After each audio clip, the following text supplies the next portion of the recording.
24 अगस्त 2001 flight number A236 जमीन से हजारों फीट की ऊंचाई पर अटलांटिक ओशियन के बीचों बीच प्लेन के दोनों इंजन बंद हो जाए और नीचे सिर्फ पानी ही पानी दिखाई दे रहा हो और इस सिचुएशन का सिर्फ एक ही अंजाम दिखाई दे रहा है, वो है मौत। क्या इस प्लेन का कोई चमत्कार या अंत होगा? तो आइए जानते हैं इतिहास की सबसे बड़ी दिल दहला देने वाली सच्ची कहानी। 23 अगस्त 2001 की शाम कैनेडियन एयरलाइन एयर ट्रांसिट की फ्लाइट टोरंटो एयरपोर्ट से पुर्तगाल के लिस्बन शहर जाने की तैयारी कर रही थी। ये 7 घंटे की नॉन स्टॉप फ्लाइट होने वाली थी, तो regular service and maintenance check करने के बाद इसमें 48 मेट्रिक टन फ्यूल डाला गया। कैप्टन रॉबर्ट पेश और फर्स्ट ऑफिसर जिगर दोनों ही एयरबेस A330 प्लेन को पहले भी कई बार उड़ा चुके थे। कुछ ही देर में फ्लाइट में 293 पैसेंजर्स और 13 क्रू मेंबर्स सवार हो जाते हैं और रात के करीब 9 बजे प्लेन टोरंटो के एयरपोर्ट से सफल उड़ान भरता है और चंद ही मिनटों में प्लेन अपने क्रूजिंग एल्टीट्यूड 39,000 फीट तक पहुंच जाता है। अब तक सब कुछ नॉर्मल चल रहा था और प्लेन में सवार ज्यादातर पैसेंजर्स गहरी नींद में सो चुके थे। कुछ मिनटों में जहाज अटलांटिक ओशन के बीचों बीच पहुंच चुका था।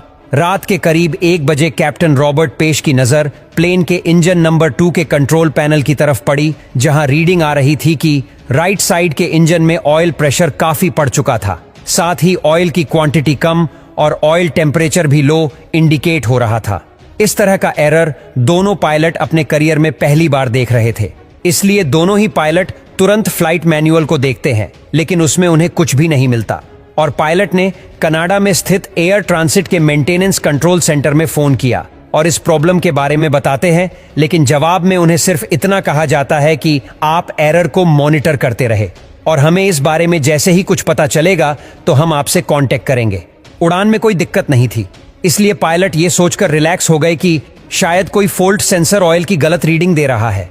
करीब आधा घंटा बीत गया, तभी कॉकपिट की स्क्रीन पर कैप्टन के सामने एक और एडवाइजरी मैसेज डिस्प्ले हुआ कि लेफ्ट विंग के मुकाबले राइट विंग में फ्यूल कम है। तो पायलट ने क्रॉस फील्ड वॉल खोलकर फ्यूल को दोनों विंग्स में इक्वली डिस्ट्रीब्यूट कर दिया, जिसे दोनों विंग्स में फ्यूल की क्वांटिटी इक्वल हो चुकी थी। मगर 10 मिनट के बाद कैप्टन को डिस्प्ले में लो फ्यूल वार्निंग दिखती है। तभी चेक करने पर उन्हें पता चलता है कि विंग में दोबारा से फ्यूल कम हो गया है और अब दोनों विंग्स को मिलाकर भी इतना फ्यूल नहीं है जिससे लिस्बन पहुंचा जा सके। इस वक्त प्लेन में सिर्फ 7 टन फ्यूल बचा था और यह भी तेजी से कम हो रहा था। ऐसे में पायलट के पास प्लेन को डाइवर्ट करने के अलावा और कोई रास्ता नहीं था। तभी उन्होंने अपने सबसे करीबी टेरेसीरा आइलैंड में मौजूद लार्जेस्ट एयरपोर्ट पर लैंड करने का डिसीजन लिया और तुरंत ही वहां के ट्रैफिक कंट्रोल से कांटेक्ट करके पूरी बात बताई। लेकिन दोनों पायलट को यह सवाल खाए जा रहा था कि आखिर फ्यूल कम क्यों हो रहा है और क्या हम लार्जेस्ट एयरपोर्ट पर पहुंच भी पाएंगे या फिर नहीं। अब कंडीशन ऐसी थी कि हर 5 मिनट में 1 टन फ्यूल खत्म हो रहा था। अब उनके पास सिर्फ 25 मिनटों का फ्यूल बचा था, जिससे टेरेसीरा आइलैंड पहुंचना भी मुमकिन नहीं था। तभी अचानक से प्लेन के राइट इंजन में धमाका हुआ, जिस अंदर बैठे पैसेंजर्स में अफरा तफरी मच गई। तभी कैप्टन ने पैसेंजर्स को शांत बैठने की रिक्वेस्ट की। प्लेन में अब 4.5 टन फ्यूल और सिर्फ एक इंजन बचा था, जिससे इतने बड़े प्लेन का क्रूज करना मुमकिन नहीं था। ऐसे में प्लेन का एल्टीट्यूड धीरे धीरे कम होने लगा।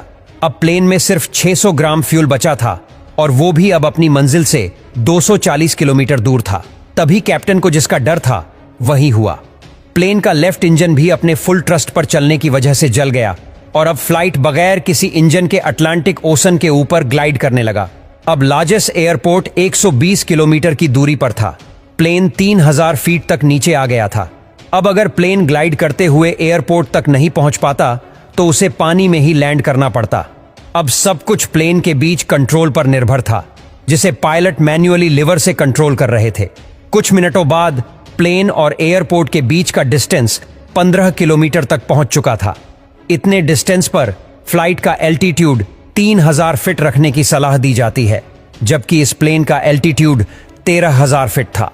अब पायलट ने वहीं पर 1360 डिग्री टर्न लगाया, जिससे प्लेन और एयरपोर्ट के बीच का डिस्टेंस तो उतना ही था, लेकिन एल्टीट्यूड 8000 फीट से कम होकर 5000 फीट तक पहुंच चुका था, जो रिकमेंडेड लेवल से अब भी 2000 फीट ज्यादा था। इसलिए पायलट ने प्लेन को एयरपोर्ट के रनवे की तरफ मोड़ा और फिर कुछ एस टर्न्स लगाए। इस जिगजैग पैटर्न में आगे पीछे होने से प्लेन को एल्टीट्यूड कम करने का कुछ एक्स्ट्रा टाइम मिला। अब नॉर्मली लैंडिंग के वक्त प्लेन की नोज को ऊपर रखने के लिए फिलिप्स और इंजन थ्रस्ट का इस्तेमाल किया जाता है, लेकिन पायलट इंजन थ्रस्ट के बिना फिलिप्स को भी नहीं खोल सकते थे, क्योंकि ऐसा करने से फ्लैप से मिलने वाला एयर ड्रैग प्लेन को और आगे झुका देता और क्रैश लैंडिंग हो जाती। इसलिए पायलट ने फ्लैप को बंद रखते हुए लैंडिंग करने का डिसीजन लिया, जिससे प्लेन और रनवे के काफी तेज टक्कर हुई और 12 मिनट में 8 टायर फट गए, जिससे प्लेन स्केट करता हुआ एक तरफ खिसक रहा था। लेकिन कैप्टन ने बड़ी ही सूझबूझ से धीरे धीरे ब्रेक लगाई और आखिरकार प्लेन रुक गया। लेकिन तभी प्लेन की लैंडिंग गियर में धमाके के साथ आग भड़क उठी। हालांकि रनवे के पास मौजूद इमरजेंसी क्रू ने उस आग को तुरंत ही बुझा दिया।